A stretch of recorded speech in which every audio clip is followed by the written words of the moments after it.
సుమన్ టీవీలో మీ business promotions కోసం ఈ కింది నెంబర్ను సంప్రదించగలరు.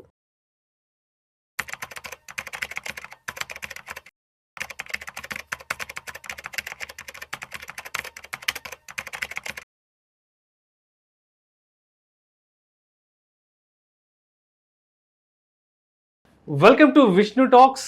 నేను మీ విష్ణు. ప్రస్తుతం నాతో పాటు certified financial planner Tumma Balaraj గారు ఉన్నారు. వారితో మాట్లాడదాం.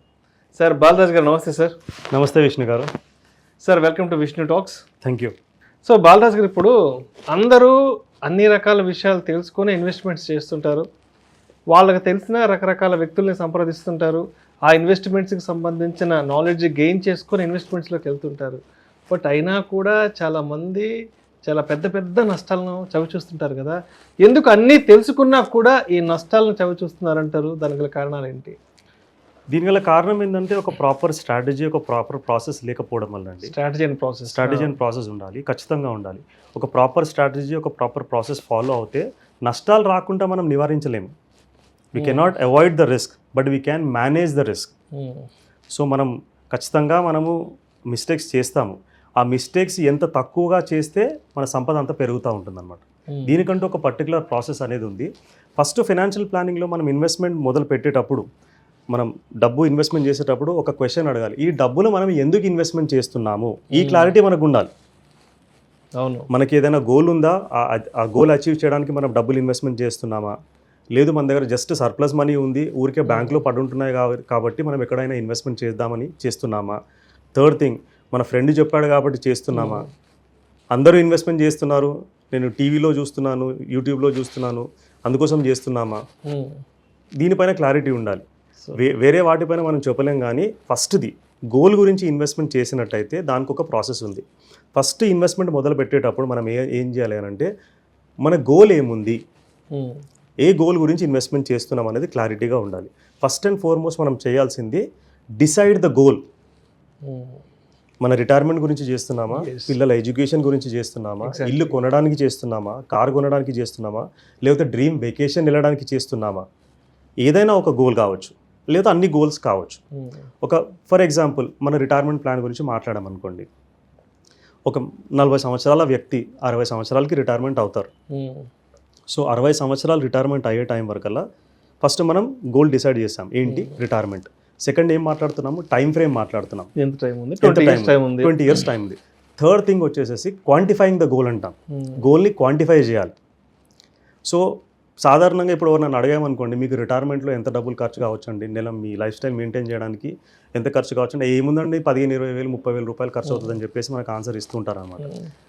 రిటైర్మెంట్లో ఇప్పుడు అయ్యేదానికి, ఇప్పుడు 40 సంవత్సరాల వ్యక్తి ఏమైతే ఉన్నారో అతనికి ఇప్పుడు ఖర్చు అయ్యే దానికంటే కూడా చాలా ఎక్కువ అవుతుంది. నేను ఇన్ఫ్లేషన్ గురించి మాట్లాడట్లేదు. 40 సంవత్సరాలు ఉన్న వ్యక్తి 60 సంవత్సరాలు అయినప్పుడు ఈ 20 yearsలో తన కెరియర్లో ప్రోగ్రెస్ అవుతారు. అతని ఎక్స్పోజర్ పెరుగుతుంది, మెచ్యూరిటీ లెవెల్స్ పెరుగుతాయి, ఇన్కమ్ పెరుగుతుంది, అదేవిధంగా స్టాండర్డ్ ఆఫ్ లివింగ్ కూడా పెరుగుతుంది. Actually everybody of us we have the best standard of living when we are at the retirement stage. అంతే కదా. మనం రిటైర్మెంట్ అయ్యే టైం వరకల్లా మన సంపాదన కూడా చాలా ఎక్కువ ఉంటుందన్నమాట. సో మన స్టాండర్డ్ ఆఫ్ లివింగ్ కూడా చాలా బెటర్గా ఉంటుంది. సో ఆ స్టాండర్డ్ ఆఫ్ లివింగ్ రిటైర్మెంట్ తర్వాత కూడా క్యారీ ఫార్వర్డ్ అవ్వాలి, రైట్? సో ఇప్పుడు ₹1,00,000 నెలకి ఖర్చు అయితే, సో అతను 60 సంవత్సరాలకు వచ్చే వరకల్లా ఆ స్టాండర్డ్ ఆఫ్ లివింగ్కి ఇదే రోజు కన్సిడర్ చేస్తే, ఇదే రోజు తను 60 సంవత్సరాలు అనుకోండి, 2.5 3 లక్షల నెలకి ఖర్చు అయినా ఆశ్చర్యపోవాల్సిన అవసరం లేదు. సో ఈ రోజు ఎంత ఖర్చు అవుతుంది, యాక్చువల్గా 60 సంవత్సరాలు వచ్చే టైం వరకల్లా అప్పుడు ఎంత ఖర్చు అవుతుంది, సో క్వాంటిఫై చేసుకోవాలి. నెలకి 60 నుంచి 80 85 సంవత్సరాల వరకు రెగ్యులర్గా ఇన్కమ్ రావాలి అంటే మనకి ఎంత పర్పస్ కావాలి, దీన్ని మనము క్వాంటిఫైయింగ్ ద గోల్ అంటాం. సో ఒక్కసారి గోల్కి ఎంత అమౌంట్ కావాలని కనుక్కున్న తర్వాత next part is identifying how much rate of return we can achieve as per our risk appetite. మన రిస్క్ ఎపిటైట్ ప్రకారము మనం ఎంత రేట్ ఆఫ్ రిటర్న్ అచీవ్ చేయగలుగుతాము. ఉన్న డబ్బు మొత్తం ఈక్విటీలో తీసుకెళ్ళి పెట్టలేం కదా, రైట్? ఇన్వెస్ట్మెంట్ చేసే ముందు ఇంకొక క్వశ్చన్ అడుక్కోవాలి మనం ఏంటంటే, మనము అక్యూములేట్ చేసిన, మనం ఇన్వెస్ట్మెంట్ చేసినప్పుడు మన డబ్బు ఏమైతే ఉంటుందో అది ఎంత పర్సంటేజ్ డ్రాప్ అయితే మనకు జిట్టర్స్ వస్తాయి. సో నిద్ర పట్టదు. సో అది 10% అయితే మనకు నిద్ర పట్టదా, 20% డౌన్ అయితే నిద్ర పట్టదా, లేదా 30%, 40%? ఈ క్వశ్చన్ వేసుకోవాలి మనం. సో ఎవరైనా అన్నారనుకోండి, మీరు మీ జీవితాంతం సంపాదించిన డబ్బు ఏమైతే ఉందో ₹1,00,00,000 ఉందనుకోండి, ఆ ₹1,00,00,000 కాస్త 90 లక్షలు అయిందనుకోండి, 10% డ్రాప్ అయింది, రైట్? సో 90 lakhs అయితే మీరు ఎలా ఫీల్ అవుతారు? డబ్బులు నష్టపోతే ఎవరికైనా బాధ ఉంటుంది, కానీ దాన్ని ఎలా హ్యాండిల్ చేస్తామనేది మన పైన ఉంటుందన్నమాట. సో దాని గురించి తరచూ మనం ఆలోచిస్తున్నామా? మనకు నిద్ర పట్టట్లేదా? వర్క్ మీద ఇంపాక్ట్ అవుతుందా? హెల్త్ మీద ఇంపాక్ట్ అవుతుందా? 10% పడితేనే ఇది అవుతే you're a very conservative investor. So ఎక్కువ రిస్క్ తీసుకోలేం మనం. సో ఒక 25-30% వరకు మనం ఈక్విటీలో పెట్టుకోవచ్చు. మిగతాదంతా కూడా సేఫ్ అండ్ సెక్యూర్డ్, నష్టభయం లేనటువంటి దాంట్లో పెట్టుబడి పెట్టుకోవాలి. ఒక 20% వరకు వెళ్ళింది అనుకోండి, మనం ఒక 60% వరకు equity and rest 40% we can go into safe and secured debt part అంటాం మనం దాన్ని. ఇంకా 30-40% వరకు వెళ్తే అప్పుడు you can go aggressive, you're an aggressive investor. So ఇది మనం చాలామంది మిస్ అవుతూ ఉంటారనమాట. డబ్బులు ఎంత నష్టపోతే మనకు నిద్ర పట్టకుండా ఉంటుంది అనేది. సో మార్కెట్లు పరిగెత్తుతున్నప్పుడు మంచిగా రిటర్న్స్ వస్తూ ఉంటాయి, మిడ్ అండ్ స్మాల్ క్యాప్ చాలా బాగా ఇస్తుంది, సెక్టోరియల్ ఫండ్స్ చాలా బాగా ఇస్తున్నాయని చెప్పేసి returns are not the only thing అండి. ఇప్పుడు మిమ్మల్ని ఒక క్వశ్చన్ అడిగాను అనుకోండి, మీకు 15-20-25% రిటర్న్ కావాలన్నా, లేకపోతే మీ గోల్ అచీవ్ చేయడానికి ఏమైతే రిటర్న్ అవసరమో అది కావాలన్నా, అంటే మీరు ఏం ఆన్సర్ ఇస్తారు? అంటే నా గోల్ అచీవ్ చేయడానికి అంతే కదా. అదే యాక్చువల్గా నంబర్ వెనక మనం పరిగెత్తకూడదు కదా, పరిగెత్తకూడదు. యాక్చువల్గా మన గోల్స్ అచీవ్ చేయడానికి 15%, 20%, 25% అవసరం లేదండి. ఇన్ఫ్లేషన్ కంటే ఒక 3-4% మనం ఎక్కువ తీసుకురాగలిగితే అది మోర్ దెన్ ఎనఫ్. మనం పరిగెత్తి పాలు తాగేదానికంటే నిలబడి నీళ్ళు తాగడం మంచిది. So when you chase returns you lose money. అవును, రిటర్న్స్ కోసం చేయకూడదు, ఆటోమేటిక్ వస్తాయి. నంబర్ కూడా మనం డిసైడ్ చేయకూడదు కదా. ఈ మన ఎంతైతే రిటర్న్ కావాలో మన గోల్కి, అది ఖచ్చితంగా మనం డిసైడ్ చేయాలి. సపోజ్ ఉదాహరణకి మనకు ఒక 11% కావాలనుకోండి, 12% కావాలి, 11 or 12% కావాలి రిటర్న్ అచీవ్ చేయడానికి. ఈ 12% అచీవ్ చేయడానికి మనము అసెట్ అలొకేషన్ ఏం వాడతాము అనేది next step. Okay, 12% goal achieve చేయాలి, 12% రిటర్న్ రావాలి మన గోల్ అచీవ్ చేయడానికి. సో ఈ 12% రావాలి అంటే మనం ఏం చేయాలనేది ఫస్ట్ డిసైడ్ చేయాలి. That is called the asset allocation part. Asset అలొకేషన్లో 2 ఇన్వెస్ట్మెంట్స్ ఉంటాయి. ఒకటి నష్టభయం ఉన్నటువంటిది, ఒకటి నష్టభయం లేనటువంటిది. నష్టభయం ఉన్నటువంటి దాంట్లో మనకు రియల్ ఎస్టేట్ వస్తుంది, బంగారం వస్తుంది, మ్యూచువల్ ఫండ్స్ వస్తాయి, స్టాక్స్ వస్తాయి, ఇంకా వేరే వేరే ఇన్వెస్ట్మెంట్స్ కూడా. ఏదైతే ఇన్వెస్ట్మెంట్స్ వాలటైల్ ఉంటాయో ఇవన్నీ కూడా నష్టంతో కూడుకున్నటివి, నష్టంతో ఉన్నటువంటిది, నష్టభయం ఉన్నటువంటిది. సో ఫస్ట్ అండ్ ఫార్మోస్ట్ ఇందులో ఎంత మనం పెట్టుకోవాలి అది డిసైడ్ చేసుకోవాలి. సెకండ్ వచ్చేసి safe and secured investment. Safe and secured ఇన్వెస్ట్మెంట్స్లో మీకు ఫిక్స్డ్ డిపాజిట్స్ కావచ్చు, పోస్ట్ ఆఫీస్ సేవింగ్స్ కావచ్చు, డెట్ మ్యూచువల్ ఫండ్స్ కావచ్చు, ఇవన్నీ కూడా మనకు నష్టభయం లేనటువంటి దాంట్లో వస్తాయి. సో ఉదాహరణకి మనకు ఒక 11% రిటర్న్ అచీవ్ చేయాలనుకోండి, 11% రిటర్న్ అచీవ్ చేయాలి. ఇప్పుడు గోల్డ్, రియల్ ఎస్టేట్ ఇవన్నీ కూడా పెద్ద అమౌంట్స్లో కావాలి, మనం రెగ్యులర్గా ఎవ్రీ మంత్ చేయలేం. గోల్డ్లో చేయొచ్చు అనుకోండి. ఈజీ అండర్స్టాండింగ్ గురించి మ్యూచువల్ ఫండ్స్లోనే చేస్తున్నారు అనుకోండి, రైట్? సో మనం పెట్టే ప్రతి 100 రూపాయల్లో 50% అసెట్ అలొకేషన్ అనుకోండి, 50% అసెట్ అలొకేషన్. సో 50 రూపాయలు, 100 రూపాయల్లో 50 రూపాయలు మనం ఈక్విటీలో పెడతాము, 50 రూపాయలు సేఫ్ అండ్ సెక్యూర్డ్ దాంట్లో పెడతాము. ఈక్విటీ మనకు 14% రిటర్న్ ఇచ్చింది అనుకోండి, your 50 rupees will become 57 rupees. Safe and secured investment మనకు 8% రిటర్న్ ఇచ్చింది అనుకోండి, 7-7.5% వరకు వస్తుంది. ఈజీ క్యాల్కులేషన్ గురించి 8% చెప్తున్నాను. 50 రూపీస్ 8% ఇచ్చింది అనుకోండి, యువర్ 50 విల్ బికమ్ 54. ఈ రెండింటిని క్లబ్ చేయండి, 57 + 54 111 రూపీస్. మనం 100 పెట్టుబడి పెట్టాము, 111 రూపాయలు జమ అయింది, అంటే మనకు 11 రూపాయలు వచ్చాయి, అంటే 11% రిటర్న్ వచ్చింది. This is the most crucial part. Okay, so మనకి ఎంత రిటర్న్ కావాలనే దాన్ని బట్టి మన అసెట్ అలొకేషన్ డిసైడ్ అవుతుంది అనమాట. సో మనం మొత్తం 100% ఈక్విటీలో పెట్టకూడదు, మొత్తం డెట్లో పెట్టకూడదు, ఈ రెండు కూడా కలిసి ఉండాలి. ఒకవేళ అగ్రెసివ్ ఇన్వెస్టర్ అంటే ఇంకా కొంచెం అగ్రెసివ్గా పెడతాడు. So first and foremost asset allocation. So ఈ నష్టభయం ఉన్నటువంటి దాంట్లో ఎంత, నష్టభయం లేనటువంటి దాంట్లో ఎంత అనేది డిసైడ్ చేసేది డైవర్సిఫికేషన్. సో రిస్కీ ఇన్వెస్ట్మెంట్స్ ఉన్నాయి. ఇప్పుడు రియల్ ఎస్టేట్ గురించి మాట్లాడుకుంటే don't put all your eggs in one basket అంటాం, రైట్? సో ఆ ఎగ్జాన్ని ఒకే బాస్కెట్లో పెట్టామనుకోండి, ఏదైనా కారణం చేత కింద పడితే చాలా ఎగ్స్ డ్యామేజ్ అయ్యే ఛాన్స్ ఉంటుంది. అదే మల్టిపుల్ బాస్కెట్స్లో పెట్టామనుకోండి, ఒకటి పడ్డా కానీ మిగతా సేఫ్గా ఉంటాయి. సో ఈ డైవర్సిఫికేషన్లో రియల్ ఎస్టేట్లో చేసే వాళ్ళే ఉన్నారనుకోండి, ఆ రియల్ ఎస్టేట్లో మీకు కమర్షియల్ రియల్ ఎస్టేట్ ఉంటుంది, రెసిడెన్షియల్ రియల్ ఎస్టేట్ ఉంటుంది, ప్లాట్స్ ఉంటాయి, మరి అగ్రికల్చర్ ల్యాండ్ ఉంటుంది. ఇవన్నిట్లో కూడా డిఫరెంట్గా డైవర్సిఫై చేసుకొని పెట్టుకోవడం. స్టాక్స్లో పెట్టాలనుకుంటే లార్జ్ స్టాక్స్లో మిడ్ స్మాల్ ఏవనేది పెట్టుకోవచ్చు. మ్యూచువల్ ఫండ్స్లో కూడా మనకు డిఫరెంట్ మ్యూచువల్ ఫండ్స్ ఉంటాయి. లార్జ్ క్యాప్ మ్యూచువల్ ఫండ్స్ ఉంటాయి, మిడ్ క్యాప్ ఉంటాయి, స్మాల్ క్యాప్ ఉంటాయి, సెక్టోరియల్ ఉంటాయి, థిమాటిక్ ఉంటాయి, వాల్యూ బేస్డ్ ఉంటుంది, గ్రోత్ బేస్డ్ ఉంటుంది. ఇవన్నీ కూడా డిఫరెంట్ డైవర్సిఫికేషన్. సో ఇవన్నీ కూడా మనకి ఏది అవసరమో అది సెలెక్ట్ చేసుకొని ఇందులో మనం డైవర్సిఫై చేసుకోవాలి.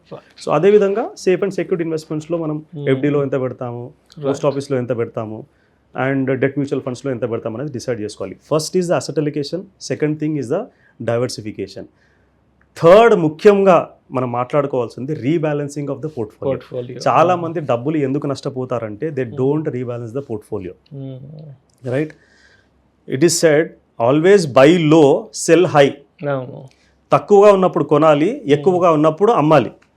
మీరు చెప్పడానికి బాగానే చెప్తున్నారండి, అంత ఈజీనా? నాకైతే మార్కెట్ ఎప్పుడు లోగా ఉంది ఎప్పుడు హైగా ఉందని అయితే నాకు తెలియదు. ఎవరైనా మీకు చెప్తారనుకోండి 3 నెలల్లో మార్కెట్ పైనకి వెళ్తుంది, 6 నెలల్లో పైనకి వెళ్తుంది, లేదా మార్కెట్ పడుతుంది, they are simply bluffing. Nobody has a clue, everybody has a view only, no clue. So ఎవరికి ఖచ్చితంగా తెలియదు మార్కెట్ ఏ డైరెక్షన్లో వెళ్తుంది అనేది. షార్ట్ టర్మ్లో, వెరీ షార్ట్ టర్మ్లో ఏ డైరెక్షన్లో వెళ్తుంది చెప్పడం కష్టం, కానీ మీరు 5 సంవత్సరాల తర్వాత మార్కెట్ ఎట్లా ఉంటుందో ఖచ్చితంగా పైనకే ఉంటుంది, రైట్? మన గోల్ లాంగ్ టర్మ్ అయినప్పుడు మనము కంగారు పడాల్సిన అవసరం లేదు. సో ఇది చెప్పడం ఈజీ కానీ ఆచరించడం కొంచెం కష్టమైన విషయం. కానీ ఇది ఆచరించడానికి కూడా మనకు ఒక పద్ధతి ఉంది, దాన్నే రీబ్యాలెన్సింగ్ ఆఫ్ ద పోర్ట్ఫోలియో అంటాం. ఉదాహరణకి మీరు 10 లక్షల రూపాయలు పెట్టుబడి పెట్టారు, మీ అసెట్ అలికేషన్ 50-50, అంటే 50 ఈక్విటీలో ఉంది, 50 డెట్లో ఉంది. సో ఇంటర్చేంజ్గా మాట్లాడుతున్నాను, నష్టభయం ఉన్నటువంటిది ఏమవుతుందో ఈక్విటీని మాట్లాడుకుందాం. సో ఈక్విటీలో 5 lakhs ఇన్వెస్ట్మెంట్ చేస్తారు, డెట్లో 5 lakhs ఇన్వెస్ట్మెంట్ చేస్తారు. ఈక్విటీ ఆ ఇయర్లో మీకు 30% ఇచ్చింది అనుకోండి. లాస్ట్ ఇయర్ మనకు 30% రిటర్న్ ఇచ్చింది, సెప్టెంబర్ వరకు మనకు ఆల్మోస్ట్ 25-30% రిటర్న్ వచ్చింది. సో మీ 10 లక్షలు కాస్త ఎంత అవుతుంది? 10 లక్షల్లో 5 లక్షలు ఈక్విటీ పెట్టారు, మీ 5 lakhs ఎంత అవుతాయి? 6.5 lakhs అవుతాయి. 30% రిటర్న్ వచ్చింది. మిగతా 5 లక్షలు మీరు డెట్లో పెట్టారు, 10% ఇచ్చింది అనుకోండి. క్యాల్కులేషన్ ఈజీ అవుతుంది కాబట్టి నేను 10% అని చెప్తున్నా, డెట్ 10% ఇవ్వదు. సో మీ 5 లక్షలు కాస్త 5.5 లక్షలు అవుతాయి. సో ఈక్విటీలో ఎంత ఉంది? 6.5 లక్షలు ఉంది. డెట్లో ఎంత ఉంది? 5.5 లక్షలు ఉంది. రెండు క్లబ్ చేయండి, 12 లక్షలు అవుతుంది, రైట్? సో మన అసెట్ అలికేషన్ ఎంత అండి? 50-50 కదా. సో ఈ 12 లక్షల్లో ఈక్విటీలో ఎంత ఉండాలి? 6 లక్షలు ఉండాలి యాక్చువల్లీ, కానీ ఈక్విటీలో 6.5 ఉంది. డెట్లో ఎంత ఉంది? డెట్లో 6 ఉండాలి, కానీ 5.5. అంటే ఏం చేయాలి? 50,000 రూపాయలు మనం ఈక్విటీ నుంచి తీసి డెట్కి ట్రాన్స్ఫర్ చేసుకోవాలి. ఓకే, మరి దీన్ని మనం ప్రాఫిట్ బుకింగ్ అనకపోతే ఇంకేమంటాం? So you are selling high. Market పెరిగింది కాబట్టి మీ అసెట్ అలికేషన్లో తేడా వచ్చేసేసింది. సో అందుకోసమే దాన్ని రీబ్యాలెన్సింగ్ చేస్తున్నాం. సో ఈక్విటీలో 6.5 లక్షలు ఉంది కాబట్టి 50,000 అక్కడ నుంచి తీసి మీరు డెట్కి ట్రాన్స్ఫర్ చేస్తున్నారు. ఇప్పుడు ఈక్విటీలో 6 లక్షలు ఉంది, డెట్లో కూడా 6 లక్షలు ఉంది, రైట్? సో ఇప్పుడు సెకండ్ సిచ్యువేషన్, మార్కెట్లో పడ్డప్పుడు ఏం చేయాలి? బైలో కదా. సో 10 లక్షలు పెట్టుబడి పెట్టాము, 5 లక్షలు ఈక్విటీలో ఉంది, 5 లక్షలు డెట్లో ఉంది. మార్కెట్ ఒక 10% పడ్డది అనుకోండి, మన 5 లక్షలు కాస్త 4.5 లక్షలు అవుతాయి. డెట్లో 5 లక్షలు పెట్టాము, డెట్ 10% ఇచ్చింది, 5 lakhs కాస్త 5.5 lakhs అవుతాయి. సో రెండింటిని క్లబ్ చేయండి, ఇప్పుడు 4.5 లక్షలు ఈక్విటీలో ఉంది, 5.5 లక్షలు డెట్లో ఉంది. రెండింటిని మళ్ళీ యాడ్ చేయండి, 10 లక్షలు అవుతాయి. సో కానీ ఈక్విటీలో ఎంత ఉండాలి? 5 లక్షలు ఉండాలి. డెట్లో ఎంత ఉండాలి? 5 లక్షలు ఉండాలి. సో ఇప్పుడు ఏం చేస్తున్నాము? 4.5 లక్షలు ఈక్విటీలో ఉంది, 5.5 లక్షలు డెట్లో ఉంది. 50,000 రూపాయలు డెట్ నుంచి తీసి ఈక్విటీకి ట్రాన్స్ఫర్ చేస్తున్నాం. So what you're doing? You're buying low. So ఈ అసెట్ అలికేషన్ ప్రాపర్గా డైవర్సిఫై చేస్తూ మనం రెగ్యులర్గా అట్లీస్ట్ సంవత్సరానికి ఒకసారి మనం రీబ్యాలెన్సింగ్ చేసుకుంటే మార్కెట్లు ఎట్లా ఉన్నా కానీ మన రిస్క్ అనేది తగ్గించడానికి చాలా వరకు వీలవుతుంది. ఇది ఫాలో కాకపోతే చాలా ప్రాబ్లం.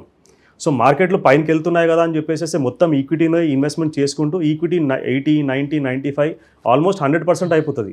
మార్కెట్ పడ్డప్పుడు ఇప్పుడు 25-30%, ఇప్పుడు మిడ్ అండ్ స్మాల్ క్యాప్లో చాలామంది ఇన్వెస్ట్మెంట్ చేశారు హెవీలీ ఇంటూ సెక్టోరియల్ ఫండ్స్. అవి కొన్ని స్కీమ్స్ 25-30%, 35% కూడా పడ్డాయి. మన 100 కాస్త 60-65కి వచ్చేసింది.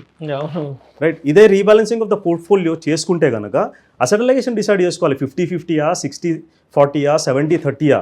అది చేసుకున్నప్పుడు ఏమైపోతుంది అంటే మార్కెట్లు పడ్డప్పుడు మనం ఇన్వెస్ట్మెంట్ చేసుకోవడానికి వీలవుతుంది, మార్కెట్లు పెరిగినప్పుడు ప్రాఫిట్ బుకింగ్ చేసుకోవడానికి కూడా వీలవుతుంది. అందుకోసమే డెట్ ఈక్విటీ రెండు కూడా చాలా చాలా ఇంపార్టెంట్ పోర్ట్ఫోలియో.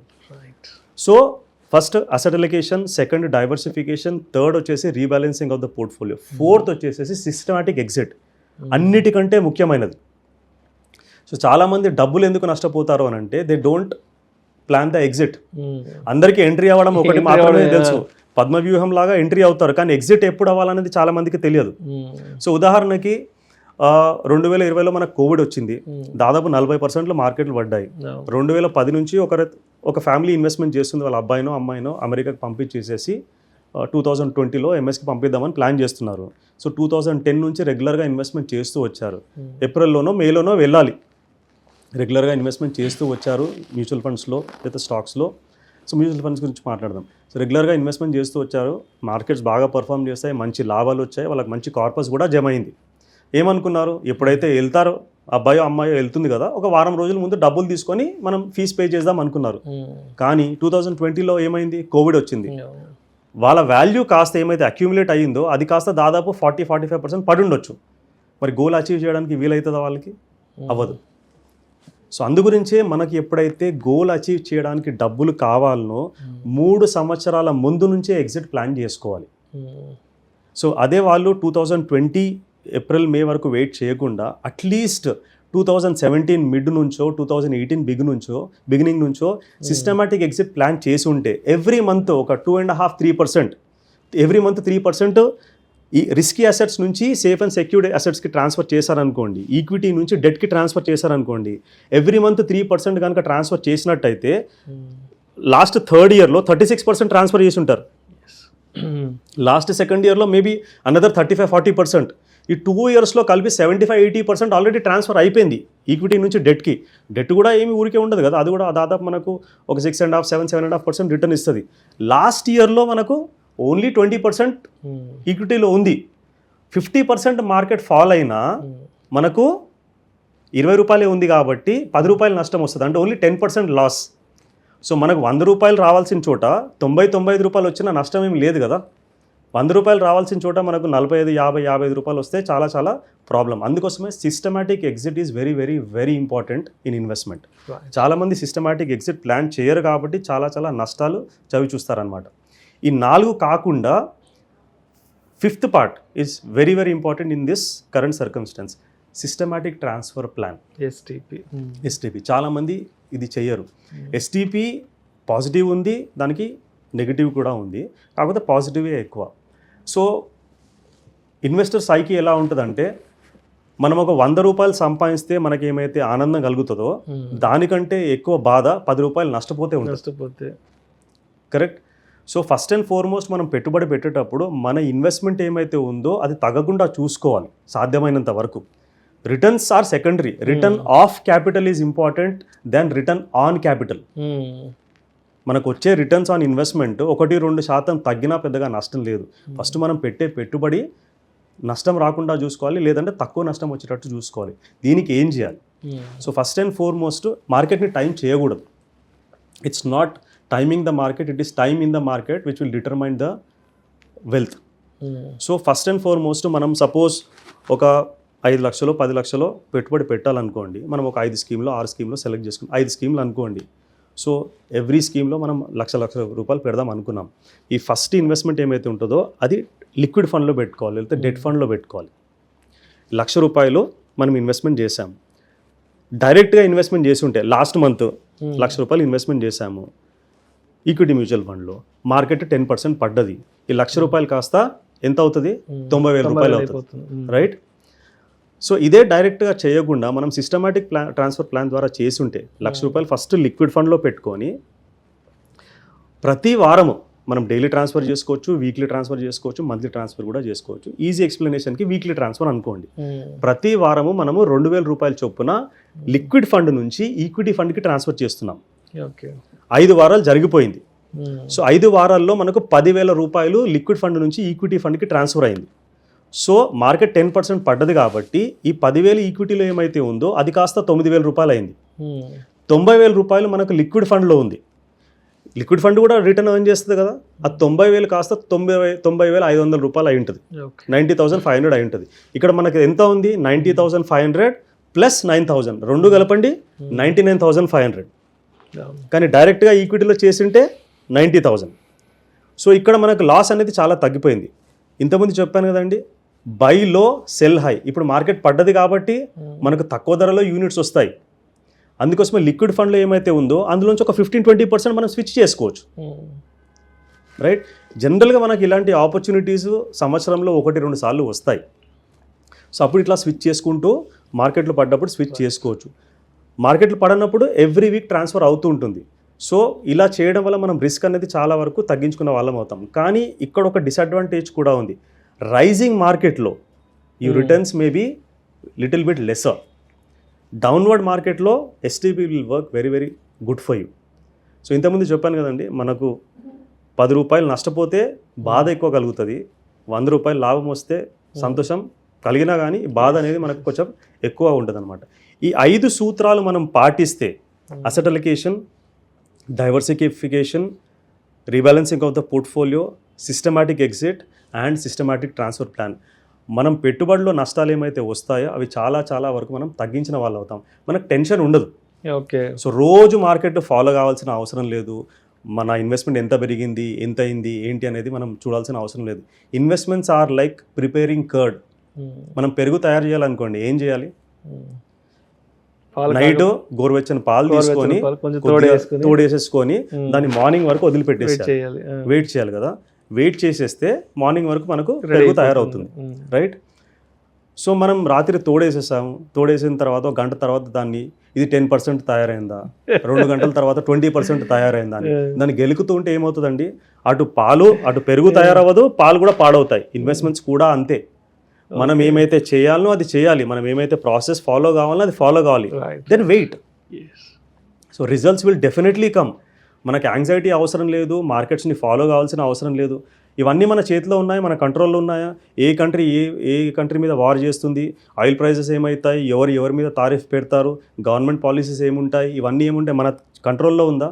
మన కంట్రోల్లో లేని దాని గురించి మనం పెద్దగా పట్టించుకోవాల్సిన అవసరం లేదు. మన కంట్రోల్లో ఏముంది, మనం ఎలా ఇన్వెస్ట్మెంట్ చేస్తాము, మన బిహేవియర్ ఎలా ఉంది, మనం ఏం ప్రాసెస్ ఫాలో అవుతాము, మన స్ట్రాటజీ ఏముంది, ఇది మన కంట్రోల్లో ఉంది. మన కంట్రోల్లో ఉన్నదాన్ని మనం కంట్రోల్ చేద్దాం. కంట్రోల్లో లేని దాని గురించి మనం ఎక్కువ ఆలోచించాల్సిన అవసరం లేదు. యాక్చువల్గా నేను ఒకటి అబ్జర్వ్ చేసింది ఏంటంటే, ఇప్పుడు చాలామంది ఈ స్టాక్ మార్కెట్ న్యూస్కి అడిక్ట్ అయిపోతున్నారు. రోజు స్టాక్ మార్కెట్ని ఫాలో కావడము, చూడడము, ఆ న్యూస్ ఈ న్యూస్, ఇదంతా యాక్చువల్గా అవసరం లేదండి. మీరు న్యూస్ చూడాలనుకుంటే మ్యూట్లో పెట్టి చూసుకోండి, అది ఎంటర్టైన్మెంట్ లాగా ఉంటుంది. ఎప్పుడైతే మీరు సౌండ్ పెట్టి చూస్తారో, బ్లడ్ బాత్ అని, ఆ బాత్ అని, టొమాటో బాత్ అని, బ్లడ్ డెడికేన్ వస్తుందండి స్టాక్ మార్కెట్లో, నాకు అర్థం కాదు. So you really don't have to follow. మీకు ప్రాపర్ టైం ఫ్రేమ్ ఉండి ఇన్వెస్ట్మెంట్ చేసుకుంటే నష్టాలు తగ్గుతాయి, మంచి లాభాలు వచ్చే అవకాశాలు ఉన్నాయి. సింపుల్ లాజిక్ చెప్తానండి, మన India as a country is going to grow at 6.5-7% GDP, real GDP అంటాం దాన్ని. దానికి ఇన్ఫ్లేషన్ యాడ్ చేసుకుంటే ఇన్ఫ్లేషన్ 4-5% ఉంటుంది.